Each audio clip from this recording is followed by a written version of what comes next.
শুক্রবারে রোজা শুরু হবে। কারণ আরবি মাস 29 এবং 30 দিনে মাস হয়। বাংলা মাস যেমন 30, 31, ইংরেজি মাস 27, 28, 30, 31 এরকম হয়, কিন্তু আরবি এরকম না, হয় 29 না হলে 30।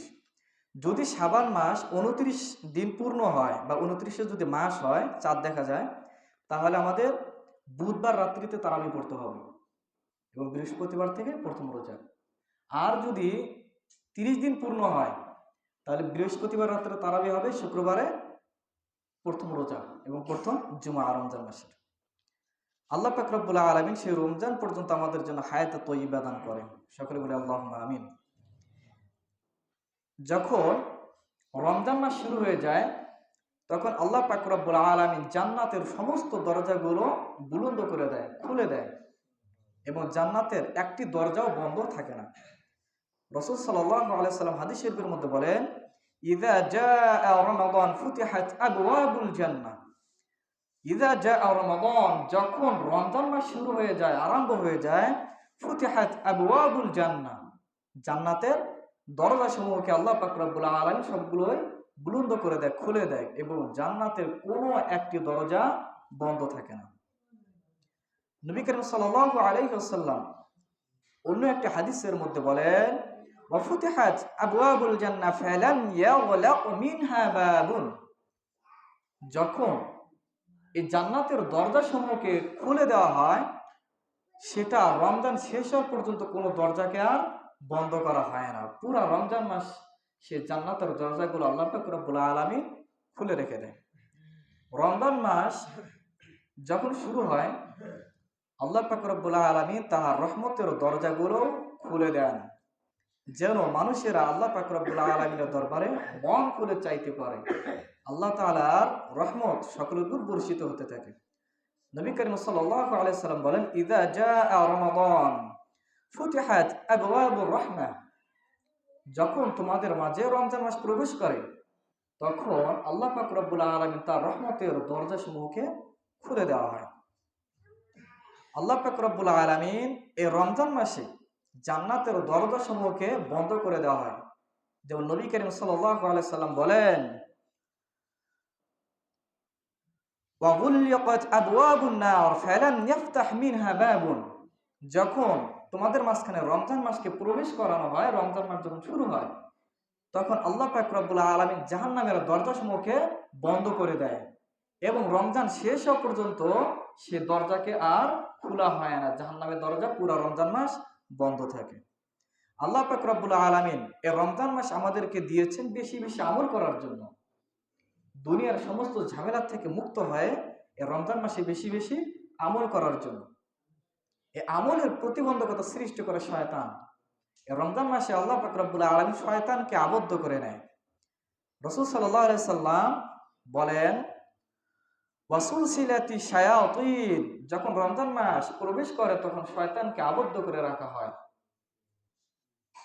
এবং রমজান মাসে শয়তান এবং দুষ্ট জিনদেরকে আল্লাহ পাক রব্বুল আলামিন আবদ্ধ করে রাখে, যেন তারা মানুষের আমলের কোনো ব্যাঘাত সৃষ্টি করতে না পারে। নবী করিম সাল্লাল্লাহু আলাইহি সাল্লাম বলেন, ইযা কানা আউয়ালু লাইলাতিন মিন শাহরি রমাদান, যখন রমজান মাসের প্রথম রাত্রি চলে আসে, সুফিদাতি শায়াতিন, শয়তানকে আবদ্ধ করা হয়, ওয়া মাররাতুল জিন্নি, এবং জিনকে শৃঙ্খলাবদ্ধ করা হয়। শয়তান এবং জিনদেরকে শৃঙ্খলাবদ্ধ করা হয়, যেন তারা মানুষের আমলের মধ্যে কোনো প্রকার ত্রুটি সৃষ্টি করতে না পারে। এই রমজান মাস আমাদেরকে বেশি বেশি ভালো কাজের দিকে উদ্বুদ্ধ করে, ভালো কাজ করার জন্য আগ্রহ তৈরি হয় আমাদের মাঝখানে। এর জন্যই দেখবেন সারা বছর যদি কেউ কোনোদিন মোবাইল ওয়াজ না শোনে, রমজান মাসে মোবাইলের মতো সবসময় ওয়াজ চলতেই আছে। ওই যে প্রস্রাব করতে গেছে, মোবাইলে ওয়াজ চলতেই আছে। তাহলে রমজান মাস ভালো কাজের দিকে মন কি হয়, ধাপিত হয়। রাসূল সাল্লাল্লাহু আলাইহি ওয়াসাল্লাম বলেন যে, ওয়ায়ুনাদি মুনাদিন, রমজান মাসে একজন ঘোষণাকারী ঘোষণা করতে থাকে, ইয়া বাগিয়াল খাইর আকবিল, হে কল্যাণকামী, তুমি অগ্রসর হতে থাকো। যারা ভালো কাজ করে, একজন ঘোষণা যিনি আল্লাহ পাক রব্বুল আলামিনের আদেশে ঘোষণা করতে থাকে, একজন ঘোষণা করতে থাকে, ইয়া বাগিয়াল খায়র আকবিল, হে কল্যাণকামী ব্যক্তি তুমি অগ্রসর হও, সামনে আগাইতেই থাকো। আবার বলেন ওয়া ইয়া বাগিয়াশ শাররি আকসির, হে অপচয়কারী পাপাচারকারী তুমি থেমে যাও। আল্লাহ পাক রব্বুল আলামিন রমজানে একজন ঘোষণাকারীকে দিয়ে এভাবে ঘোষণা করাইতেই থাকে।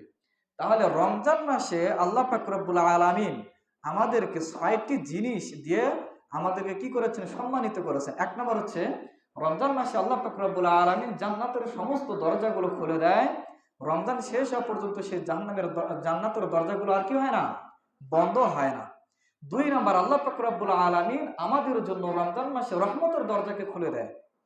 ৩ নাম্বার, যখন রমজান মাস প্রবেশ করে আল্লাহ পাক রব্বুল আলামিন জাহান্নামের দরজাসমূহকে বন্ধ করে দেয়। রমজান শেষ না হওয়া পর্যন্ত সেই জাহান্নামের দরজা আর খোলে না। ৪ নাম্বার, আল্লাহ পাক রব্বুল আলামিন শয়তানকে এই রমজান মাসে শৃঙ্খলাবদ্ধ করে, সে আর যেন মানুষের মনে কোনো প্রকার কুধারণা দিতে না পারে। ৫ নাম্বার, আল্লাহ পাক রব্বুল আলামিন রমজান মাস প্রবেশ করার সাথে সাথে শয়তান এবং দুষ্ট জিনদেরকে শৃঙ্খলাবদ্ধ করে নেয়। ৬ নাম্বার, রমজান মাস মানুষকে ভালো কাজ করার প্রতি উদ্বুদ্ধ করে, ভালো কাজ করার প্রতি মনের মধ্যে আগ্রহ জাগে। এই ৬টি জিনিস দ্বারা আল্লাহ তাআলা আমাদেরকে রমজান মাসে সম্মানিত করেছেন। আমরা যে শ্রেষ্ঠ উম্মত হয়েছি তার মধ্যেও কিছু কারণ রয়েছে। আল্লাহ পাক রব্বুল আলামিন আমাদেরকে সাইয়্যিদুল আম্বিয়া, সমস্ত নবীদের সর্দারে আমাদের উম্মত হিসেবে প্রেরণ করেছেন, এবং সাইয়্যিদুশ শুহুর, কিছু মাস দ্বারা আমাদেরকে সম্মানিত করেছেন। তার মধ্যে একটি কি? রমজান মাস। রমজান মাস দ্বারা আমাদেরকে আল্লাহ পাক রব্বুল আলামিন সম্মানিত করেছেন। সাইয়্যিদুল কিতাব, আল্লাহ পাক রব্বুল আলামিন আমাদেরকে সর্বশ্রেষ্ঠ কিতাব দ্বারা আমাদেরকে সম্মানিত করেছেন, এবং সর্বশ্রেষ্ঠ কিতাব নাজিল হয়েছে এই রমজান মাসে। একটু আগে খুতবার মধ্যে যে আয়াতটি আমি তেলাওয়াত করেছি, আল্লাহ পাক রব্বুল আলামিন ২ নম্বর পারা ৭ নম্বর পৃষ্ঠার মধ্যে বলেন, শাহরু রমাদানাল্লাযী উনজিলা ফীহিল কুরআন, রমজান মাসে কোরআনকে অবতীর্ণ করা হয়েছে, হুদাল লিন্নাস, মানুষের হেদায়েতের জন্য, পথ প্রদর্শকের জন্য। এখন আমাদের মনে একটা প্রশ্ন জাগতে পারে, নবী করিম সাল্লাল্লাহু আলাইহি ওয়াসাল্লামের নবুয়তি জীবনে 23 বছরের কোরআন নাযিল হয়েছে, কিন্তু আল্লাহ পাক রব্বুল আলামিন কোরআনের মধ্যে বলছে যে আল্লাহ পাক রব্বুল আলামিন রমজান মাসে কোরআনকে অবতীর্ণ করেছেন। 23 বছরে পুরা কোরআন অবতীর্ণ হয়েছে রাসূল সাল্লাল্লাহু আলাইহি ওয়াসাল্লামের উপরে, কিন্তু কোরআনের মধ্যে কি বলছে? রমজান মাসে কোরআনকে অবতীর্ণ করা হয়েছে। তাহলে দুটার মধ্যে একটা দেখা যায় প্রতিদ্বন্দ্বী থেকে যায়। এটার উত্তর কি? উত্তর হচ্ছে আল্লাহ পাক রব্বুল আলামিন লৌহে মাহফুজ থেকে পূর্ণ কোরআনকে সবে কদর রাত্রি তো রমজান মাসে একেবারে আল্লাহ পাক রব্বুল আলামিন দুনিয়ার আসমানে, প্রথম আসমানে অবতীর্ণ করেন। এর আগেও আমি বলছিলাম যে আল্লাহ পাক রব্বুল আলামিন পরিপূর্ণ কোরআনকে লৌহে মাহফুজ থেকে দুনিয়ার আসমানে, প্রথম আসমানে একেবারে অবতীর্ণ করেন। প্রথম আসমান, দুনিয়ার আসমান থেকে প্রয়োজন অনুযায়ী রাসূল সাল্লাল্লাহু আলাইহি সাল্লামের নবুয়তে 23 বছরে আস্তে আস্তে নাজিল হয়। কখনো 1 আয়াত, কখনো 2 আয়াত, কখনো 5 আয়াত, কখনো পূর্ণাঙ্গ সূরা। তাহলে বোঝা গেল যে কোরআনের মধ্যে যেটা বলছে শাহরু রমাদানাল্লাযী উনজিলা ফীহিল কুরআন, এই কোরআনকে আমি অবতীর্ণ করেছি রমজান মাসে। তাহলে এটা দ্বারা আমরা বুঝবো লৌহে মাহফুজ থেকে আল্লাহ পাক রব্বুল আলামিন পরিপূর্ণ কোরআনকে প্রথম আসমান অবতীর্ণ করেছেন, এবং 23 বছরের নবুয়তের জিন্দেগিতে রাসূল সাল্লাল্লাহু আলাইহি সাল্লামের কাছে আস্তে আস্তে প্রয়োজন অনুযায়ী 1 আয়াত, 2 আয়াত, 5 আয়াত, 4 আয়াত, পূর্ণাঙ্গ সূরা এভাবে 23 বছর জিন্দেগিতে অবতীর্ণ করেছেন। তাহলে দুটার মধ্যে আর কোনো প্রকার প্রশ্ন থাকবে না। এই রমজান মাসে কিছু কিছু মাসালা রয়েছে যেগুলো আমাদের মাঝে ভুল বোঝাবুঝি হয়ে থাকে। 1 নম্বর হচ্ছে রমজান মাসে মিসওয়াক করার ব্যাপারে আমাদের মাঝখানে অনেকেরই প্রশ্ন আসে যে রমজান মাসে রোজা থাকা অবস্থায় কি মিসওয়াক করা যাবে কিনা। নবী করিম সাল্লাল্লাহু আলাইহি ওয়াসাল্লাম বলেন, ওয়া খুলুফু ফামি সাইমি আতয়াবু ইনদাল্লাহি মিন রিহিল মিস্ক, রোজা থাকার কারণে, অনাহারে থাকার কারণে রোজাদার ব্যক্তির মুখে যে দুর্গন্ধ আসে, দুর্গন্ধ বাইর হয়, আল্লাহ পাক রব্বুল আলামিনের দরবারে এই মুখের দুর্গন্ধটা মিস্কের চেয়েও বেশি পছন্দনীয়, আল্লাহ তাআলার কাছে এত প্রিয়। তাহলে এখন যদি আমাদের মনে প্রশ্ন জাগে, তাহলে আমি মিসওয়াক করব না, মুখে দুর্গন্ধ হোক না, মিসওয়াক করাও কিন্তু সুন্নাত। চাই সেটা রমজানে হোক বা রমজানের বাইরে হোক, সকালে বলেন, বিকালে বলেন, সন্ধ্যায় বলেন, রাত্রিতে বলেন, সবসময় মিসওয়াক করা কি সুন্নত। আপনি সর্বাবস্থায় মিসওয়াক করতে পারবেন। নবী করিম সাল্লাল্লাহু আলাইহি ওয়াসাল্লাম বেশি বেশি মিসওয়াক করতেন। এজন্য আমরা কি করব? মিসওয়াক ব্যবহার করব। মুখের দুর্গন্ধ দূর করার জন্য আমরা ব্রাশ ব্যবহার করতে পারি। তবে রমজান মাসে রোজা থাকা অবস্থায় আপনি ব্রাশ ব্যবহার করতে পারবেন ঠিকই, কিন্তু ব্রাশের মধ্যে টুথপেস্ট বা টুথ পাউডার ব্যবহার করতে পারবেন না। তাহলে রোজা কি হয়ে যাবে? মাকরুহ হয়ে যাবে। আপনি সেহরি খাওয়ার পরে আজান দেওয়ার পূর্ব মুহূর্তে এ পর্যন্ত আপনি ব্রাশ করতে পারেন, কোনো সমস্যা নেই। রোজা থাকা অবস্থায় কেউ ব্রাশ করবেন না, খালি ব্রাশ করতে পারেন, কিন্তু টুথপেস্ট বা টুথ পাউডার ব্যবহার করা যাবে না। তাহলে রোজা কি হবে? মাকরুহ হবে। এখন আপনি যদি নিমের ডাল ব্যবহার করেন, যদি গলার মধ্যে যদি আপনার তিতা তিতা ভাব আসে মিসওয়াক করার পর, তাহলেও কোনো সমস্যা নাই। এর জন্য আমরা মিসওয়াক করব এবং সেহরির পরে অর্থাৎ সেহরি শেষ সময় পূর্বে আমরা কি করব? ব্রাশ করব। আরেকটা মাসালা হচ্ছে যে বমির মাসালা। অনেক সময় দেখা যাচ্ছে যে কোনো কারণবশত আমাদের সামান্য কিছু বমি বের হয়ে যায়, সাথে সাথে আমরা ভাবি কি যে আমার রোজা ভেঙে গেছে, বাস আমরা পানাহার শুরু করে দিই। না, এটা ভুল। যদি আপনার সামান্য কিছু বমি বাইর হয় মুখ দিয়ে, তাহলে আপনার রোজা ভাঙবে না। যদি এতটুকু বমি বাইর হয় যে যেই বমিগুলো বাইর হওয়ার কারণে দেখা যাচ্ছে যে না, যদি এই বমিগুলো একেবারে বাইরে হলে মুখ ভরে বমি হওয়ার সম্ভাবনা ছিল, বা মুখ ভরে বমিগুলো যতটুকু হবে আপনি অল্প অল্প করে এরকম বাইর হয়েছে অনেক সময়, তাহলে আপনার রোজা ভাঙবে না। যদি মুখ ভরার পরিমাণ যদি বমি বের হয়, তাহলে কি হয়ে যাবে? রোজা ভেঙে যাবে। এখন ধরলাম আপনি মনে মনে ভাবলেন যে আপনার রোজা ভেঙে গেছে, কিন্তু আপনার তো খাওয়ার অনুমতি নেই। রোজা যদি কেউ না থাকে, কোনো কারণবশত দেখা যাচ্ছে রোজা সে ভেঙে ফেলছে, তাহলে কি বলা হয়েছে? যে রোজাদারের মতো তুমি সারাদিন অতিবাহিত করো। আপনি মনে মনে ভাবলেন আপনার রোজা ভেঙে গেছে, আপনি পানাহার শুরু করে দিলেন, তা নয়।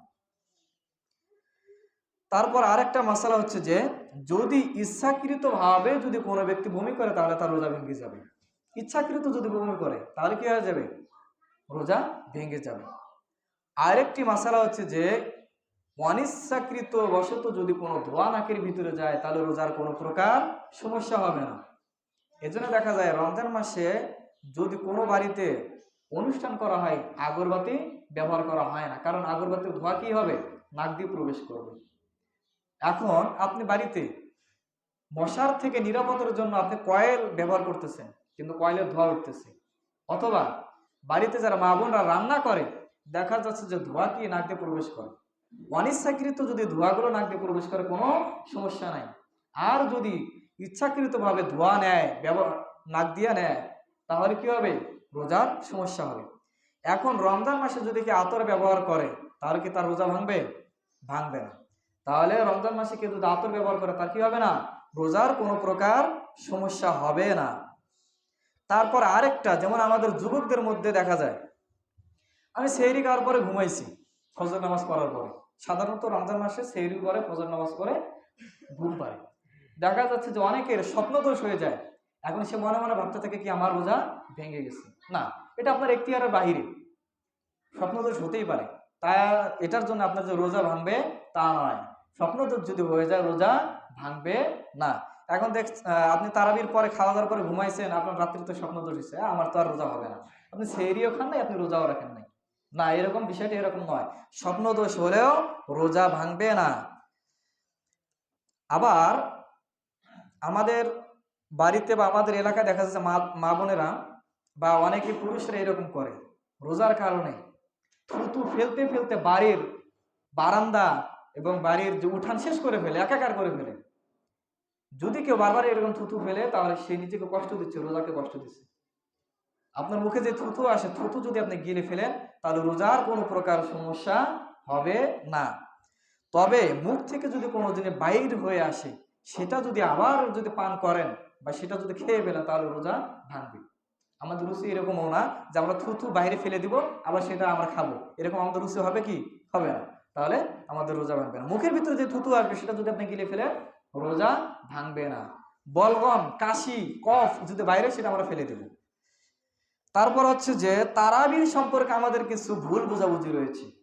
গ্রামের মধ্যে অনেক মহিলারা তারা বলতে থাকে তারাবির 4 রাকাত পর একটা দোয়া আছে, পড়তে পারি না। তারাবির পরে যে মোনাজাত আছে পড়তে পারি না, এই জন্য আমি তারাবিও পড়ি না। এগুলো না পড়লে তারাবি হবে না তা নয়। 4 রাকাত পর পর তারাবির সময় একটা বিরতি দেওয়া হয়েছে, যেন সেই সময় কিছু আমল করতে পারে। তাই নয় যে আমাকে ওই দোয়াটাই পড়তে হবে। আমি দোয়া করতে পারি না এই জন্য আমি তারাবি পড়বো না বা তারাবি নামাজ হবে না তা নয়। তারাবি নামাজের পরে মোনাজাত যে দোয়াটা বলি আমরা, সেটা যদি না বলি আমার তারাবি হবে না তা নয়। এরকম যদি কেউ বলে যে আমি 4 রাকাত পরে দোয়া পারি না, তারাবির পরে যে দোয়াটা বলা হয় সেটাও পারি না, তাহলে আমার তারাবি হবে না তা নয়। অথচ এটা হাদিস দ্বারাও প্রমাণিত নয়। হাদিস শরীফের মধ্যে এসেছে যে 4 রাকাত পর পর সুবহানাল্লাহ, আলহামদুলিল্লাহ, আল্লাহু আকবার, দরুদ শরীফ পড়াই উত্তম।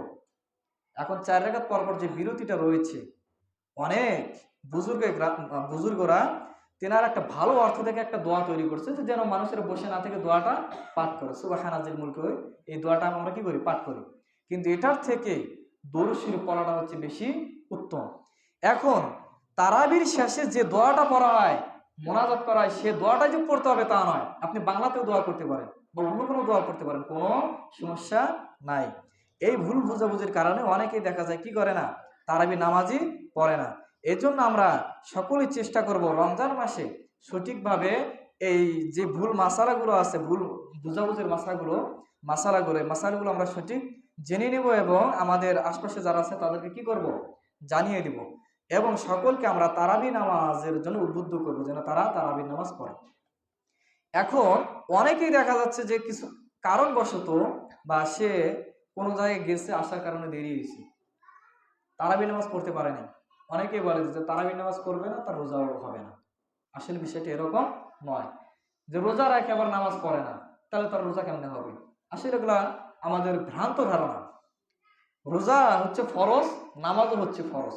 আপনি নামাজ যদি না পড়েন সেটা আলাদা গুনাহ হবে, রোজা যদি না রাখেন সেটা আলাদা গুনাহ হবে। কিন্তু নামাজ পড়েন না এই জন্য রোজা হবে না এরকম নয়।